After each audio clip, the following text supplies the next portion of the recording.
It is that time of day. Business Matters. Don Ma is here with us. Don, good to see you. Good to see you as well. So yeah, let me get started without any delay here. So with just days left in office for President Joe Biden, he has awarded $635 million in grants for EV chargers, and this is part of the $2.5 billion bipartisan infrastructure law passed in 2021. The funding will go toward about 40 projects to expand electric vehicle charging infrastructure across the U.S. It will also go towards building the nation's fast charging network. The Biden administration has set a goal of building out 500,000 public chargers by 2030. There's still about $700,000 in the bipartisan infrastructure law that President-elect Donald Trump can allocate.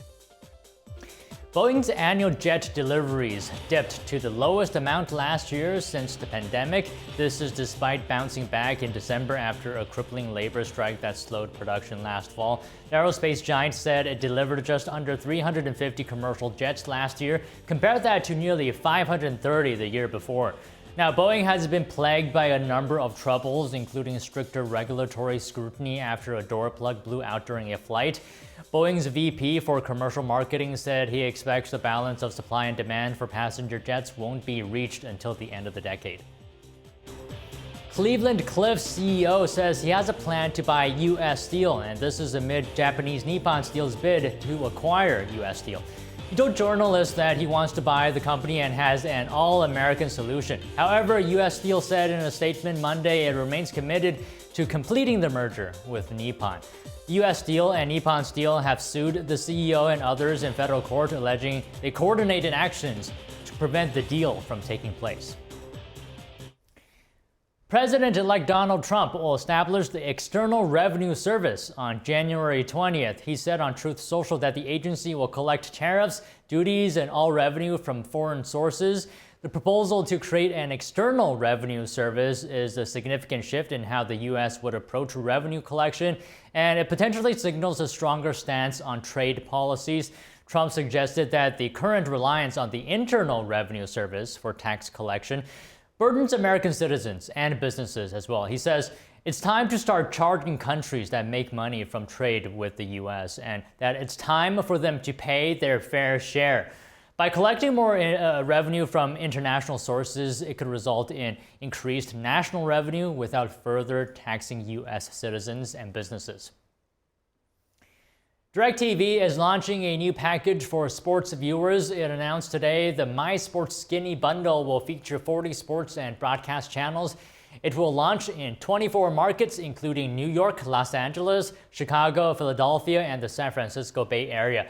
The My Sports Bundle includes the ESPN and Fox Sports networks and many others, including networks from NFL, the NHL, NBA, and MLB. Now, CBS and Paramount-owned channels currently are not included. DirecTV will also add the ESPN Plus streaming channel and more direct-to-consumer channels in the future. The My Sports Bundle has an introductory price of $49.99 monthly for the first 3 months. And a near mid-air collision is under investigation by the FAA. The agency said a United flight and Delta flight narrowly missed each other at the Phoenix Sky Harbor International Airport. The Delta flight had been cleared to land when it got a collision warning. A similar alert went off at the same time for the United flight. Flight tracking data shows the closest the two planes got was about 1,200 feet. The Delta flight was coming from Detroit with 245 passengers on board. The United flight was arriving from San Francisco with 129 people on board. The FAA noted both planes landed safely. And newly released documents reveal unsanitary conditions at several Boar's Head meat plants following a listeria outbreak.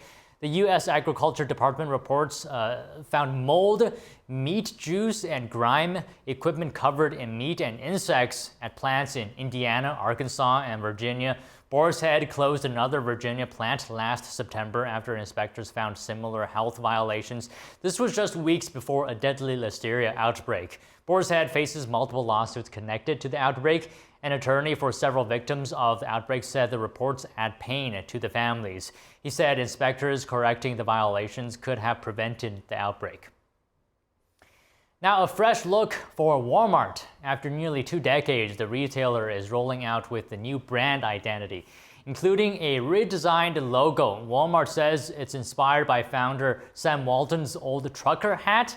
The new logo uses a chunkier font that is inspired by the typeface the chain used back in the 80s. Walmart is going with the darker blue now and is sticking with its yellow spark. And the new logo will appear on its website and app this month. The design will be rolled out to stores over time.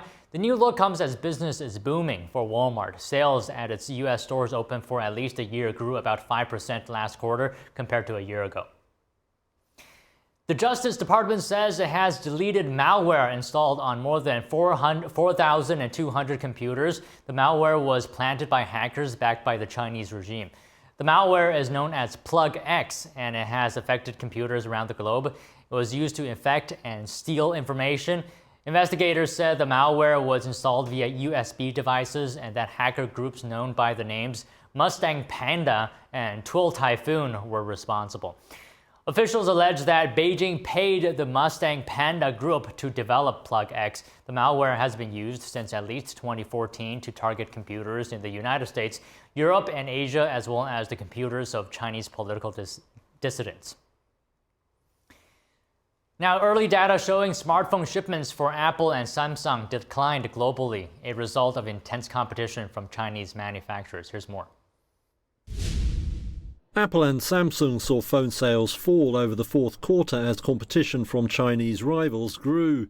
That's according to new figures out Monday from data cruncher IDC. It says the period actually saw the global smartphone market rebound strongly after 2 years of decline. But it was Chinese brands reaping the benefits. Xiaomi was the fastest growing, with its shipments jumping over 15%. Others, including Oppo, also made gains.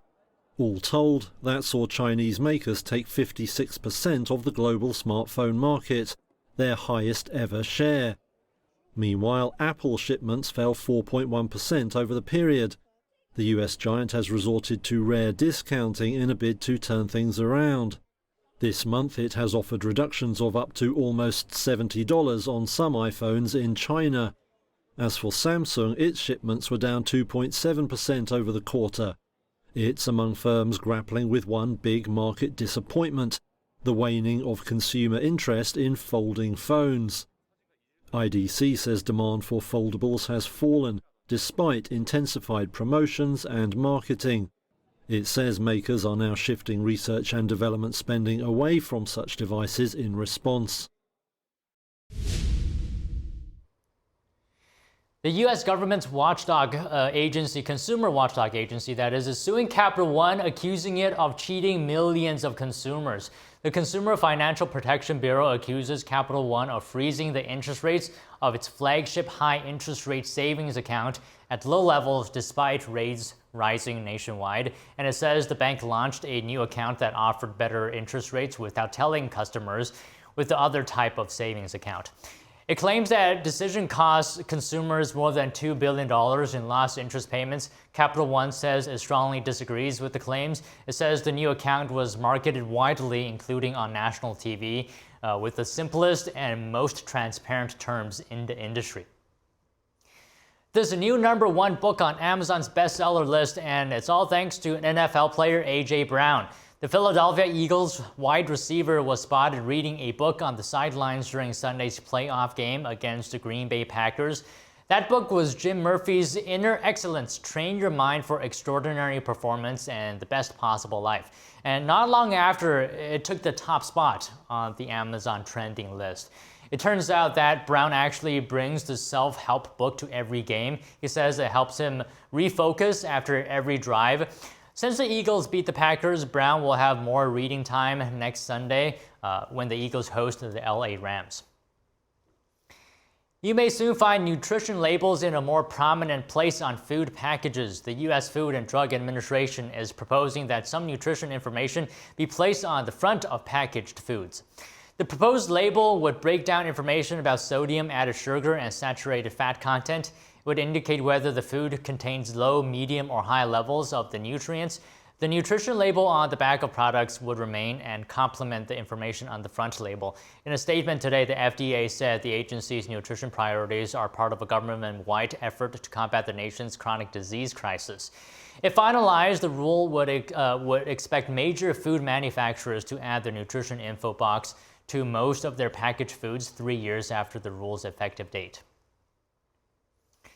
Meanwhile, companies that make children's products that contain fluoride are being sued. Procter & Gamble and Colgate-Palmolive are among the defendants. The lawsuits target children's fluoride toothpaste and mouth rinses. The products include Kids Crest toothpaste, several products sold under Colgate's Tom's of Maine and Hello brands, Perrigo's Firefly anti-cavity rinse, and Sanofi's Act Kids rinse. Health regulators warn that fluoride-based toothpaste should not be used by kids under 2 or rinses by kids under 6. Fluoride can be harmful if swallowed in large quantities. You may have noticed empty shelves or fewer choices of eggs at the grocery store. That's because the U.S. is experiencing an egg shortage due to avian flu, and the situation may not improve anytime soon. According to the Agriculture Department, in November and December alone, more than 17 million egg-laying hens died as a result of the virus. It will take months to replace those flocks. Fewer egg-laying hens means fewer eggs and higher prices. According to Nielsen IQ data provided by the American Egg Board, the average price of a dozen eggs of any kind at the end of December was $4.33, up nearly 25% from the beginning of November. The Biden administration announces new restrictions on car parts and software from China and Russia. NTD correspondent Jason Blair reports. The White House says that President Biden is taking strong actions to protect the U.S. from risks of having vehicle supply chains connected with Russia and China. A statement says the Biden-Harris administration is committed to ensuring that our automotive supply chains are resilient and secure from foreign adversary cyber threats. After a year-long examination, the Department of Commerce has prohibited the sale and import of connected car parts, software systems, as well as completed connected vehicles from Russia and China. The White House says foreign adversary involvement in the supply chains of connected vehicles poses a significant threat in most cars on the road today, granting malign actors unfettered access to these connected systems and the data they collect. These restrictions will take effect for 2027 car models for software and 2030 models for hardware. The White House says these restrictions will also help the U.S. defend against the Chinese Communist Party's cyber espionage and intrusion operations. The office says these attacks continue to pose a, quote, significant threat to U.S. critical infrastructure and public safety. Reporting in Washington, D.C., Jason Blair, NTD News. Wholesale level inflation ended 2024 on an upward trend. The Producer Price Index, which tallies the average change in price paid to American-based producers for goods and services, increased 0.2 of a point compared to the month before. The Bureau of Labor Statistics also reported the PPI rose 3.3% for the year that ended in December. And Best Way Sandwiches Incorporated is recalling nearly 25,000 pounds of frozen chicken and cheese taquito products sold at Aldi's. The products may be contaminated with metal. The recall covers 20-ounce carton packages of Casa Mamita chicken and cheese taquitos. They have best by dates of July 3rd, 2025 and September 25th, 2025. According to Aldi, they were sold at select stores in 30 states and the District of Columbia. Food safety inspectors were notified of the potential contamination by several consumers, and consumers should return the products or throw them away. Two industry groups are suing to block the Biden administration from banning medical debt from appearing on credit reports. The Consumer Financial Protection Bureau finalized a rule last week, which also prevents lenders from using certain medical information in loan decisions. It's expected to remove roughly $49 billion in medical bills from the credit reports of 15 million Americans. But in a lawsuit filed last week, the industry groups representing the credit bureaus and debt collectors argue the rule violates the Fair Credit Reporting Act. Lawsuit also claims the Consumer Financial Protection Bureau lacks the authority to issue such a ban. The ban is also facing some opposition on Capitol Hill as well. Starbucks is making a grand U-turn on its open door policy. You can no longer use their bathrooms without making a purchase. Here's the story. Starbucks. No longer America's public bathroom. A new code of conduct in effect. No smoking, vaping, panhandling, drug use, or consumption of outside alcohol. And no discrimination or harassment. And you must buy something to use the bathroom. It's all part of CEO Brian Nickel's strategy to boost subpar sales. Nickel aims to make Starbucks a more inviting third place outside of homes and offices. But homeless people and loiterers have been in conflict with his goal. Starbucks has to protect the environment.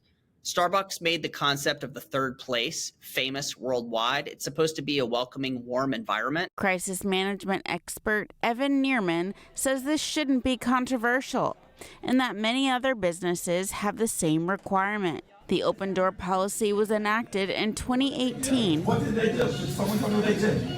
They didn't do anything. I saw them. when two black men were arrested, just waiting for a friend. The policy allowed anyone to hang out and use bathrooms without buying anything. Starbucks got bad press when those individuals were arrested in Philadelphia, and it seemed ridiculous that they were being let out in handcuffs. But I think the fact that we're tying this new policy to that one incident is a little bit silly.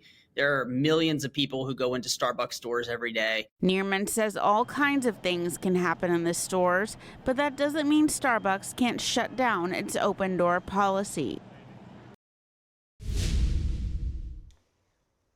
Chinese media says Shanghai authorities held preliminary talks with pop superstar Taylor Swift's team. They hope she can perform in Shanghai. Swift's Eras global tour was the first to earn over $1 billion in revenue after it wrapped up last year, with the performances credited as bringing economic benefits to locations across the United States, Europe, and Asia. But the singer did not perform in China. The deputy director of Shanghai's Culture and Tourism Bureau told a local news outlet that he met with Swift's team in the city. Swift's publicist did not immediately respond to a request for comment. Now on to markets. S&P 500 closed nearly unchanged today, while the Nasdaq dropped after a volatile session. Investors are digesting as well new inflation data and of course watching closely for quarterly earnings reports to come out. Stocks oscillated between gains and losses throughout the day. Equities received an initial lift from the Labor Department's report that showed the PPI index rose less than expected in December, although the report failed to materially affect expectations about the Federal Reserve's path of monetary policy this year. All right, that's all from me in today's Business Matters. Fiona? Dawn, I gotta say, the times are changing, huh? No more public washrooms for Starbucks. I know, right? It's kind of sad, but I hope that other coffee shops or whatnot step up, because it does, no, let's be honest here, it does increase foot traffic because, especially in New York, it's hard to find public bathrooms. I mean, you want people to see your products. Well, I mean, I think Starbucks has enough foot traffic as it is, but I don't see many more coffee shops opening up their restrooms for public use, especially in New York City. I've been with friends out in New York City, and there are times where we just can't find a bathroom. It's a real struggle. I mean, this is an issue that my friend has labeled as sort of an urgent problem. Needing more bathrooms in New York City. But yeah, well, sad. At least all I'll say is now if I do ever need to use the washroom in a Starbucks, at least it's an excuse to get myself a little sweet treat along the way. Yep. Don, thank you for the reports today. Thank you.